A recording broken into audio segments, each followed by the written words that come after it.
Okay, so I had something else that I wanted to talk about today. Um, is this a good angle? Who cares? It's hot as fish grease in this car. Alright, concentrate. What did I want to talk? Oh, I wanted to talk about how I'm beginning to think that, how do I put this in words? That we are our most authentic selves when we were younger, when we were babies and toddlers and little children, before, the world got a hold of us and we started to develop our personalities that are completely made up and are only a compilation of everything that we've experienced and learned and seen and heard. We kind of just latched on to, I assume, most of it and called it our identity. So that's what I think a personality is. It's not real. I think it's something that we developed. I don't know why, but it's just something that we did as we grew older. But when we were younger, we didn't have them because we didn't need them. We were just our most authentic selves, and we did whatever we wanted. We did whatever appealed to us. And I noticed that when we were around that age, one thing that we did that nobody had to teach us to do was cry. We cried out when we needed something. We cried out when we needed attention. We cried out when, we wanted to be loved. We cried out when we were in pain. And I think that once we got older, we stopped. We were taught, how dark do I look right now? We were taught that, crying is for babies. We were taught to stop crying. And for good reason. We don't want to be grown men and women just crying all the time. That's what emotional intelligence for. That's why we're supposed to learn that. But the crying when we were young was just our only form of communication. We know how to communicate now, supposedly, some of us, but all of us don't know how to communicate. Actually, most of us don't really know how to effectively communicate, and I think that's part of the problem. So of course we can't cry out, but we can still tell someone that we're in pain. We can still tell someone that, we want attention and that we want to be loved and all of this. But once we stopped crying, once we were taught to stop crying, we were taught to stop communicating.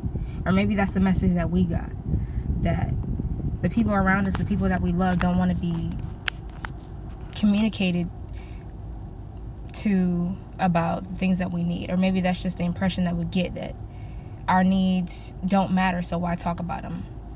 Or I don't know. I don't really know how to put it in words. Once again, still learning how to articulate myself. Again, I used to be pretty good at it, but oh well. I'm sorry. It's hot as hell in this car. Oh. Hear all the. Okay. But yeah, I think if people were willing to communicate these things, at least to themselves, because people outside of you, we all have loved ones, but they don't really matter. Like, it's not like they don't matter, but it's not as simple as just telling somebody, oh, I want to be loved, I want attention. You have to be willing to give that to yourself. But I think the problem is, how often do people look in the mirror and cry out to themselves, like, oh, I want this for myself. Oh, I want to be loved. I want, how often do people just have conversations with themselves and evaluate what it is that they want, what it is that they need for themselves that they're not getting, that's causing them pain. I don't know if people do that too often, and I think that's one of the main problems, with people. And that's why they're in so much pain. They don't know how to communicate it with themselves or anyone else.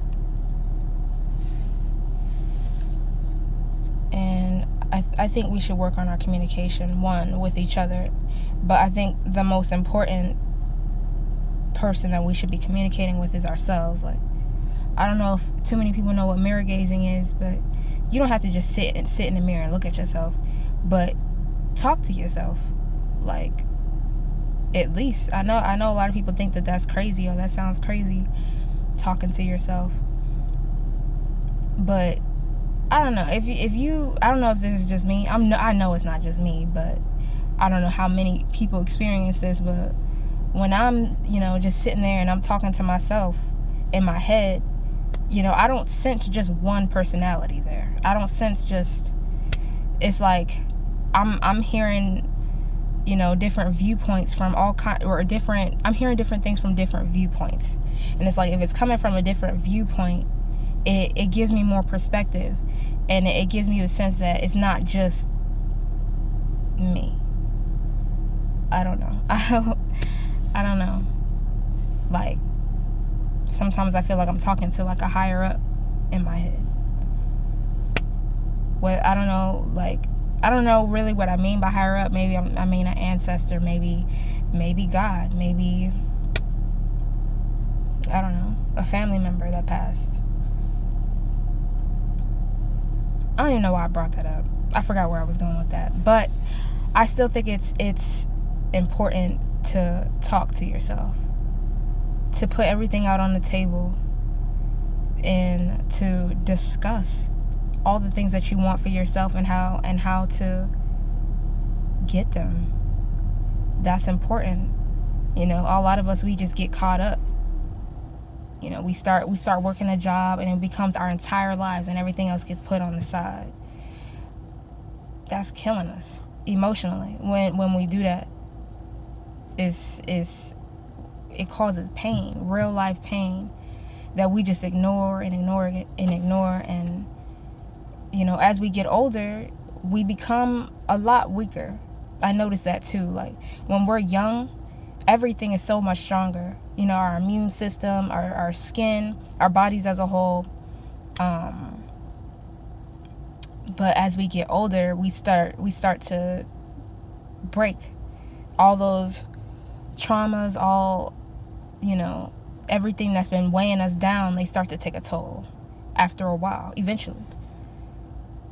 And I think that once we get into the habit of talking to ourselves regularly and reflecting, making a game plan, figuring out the things that we want in some way, shape, or form, and maybe writing it down, or just discussing it. Actually, writing it down is a really good idea, but discussing it just with ourselves, like in the mirror. Like, what do we want?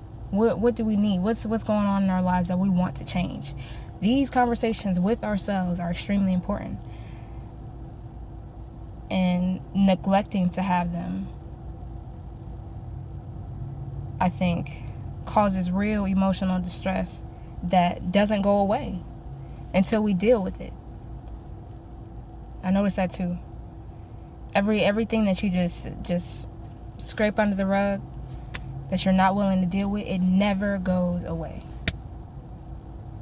You have to talk about it, but you can't just talk about it. You have to do something about it too. But in order for you to do something about it, you have to know what needs to be done. So talk to yourself.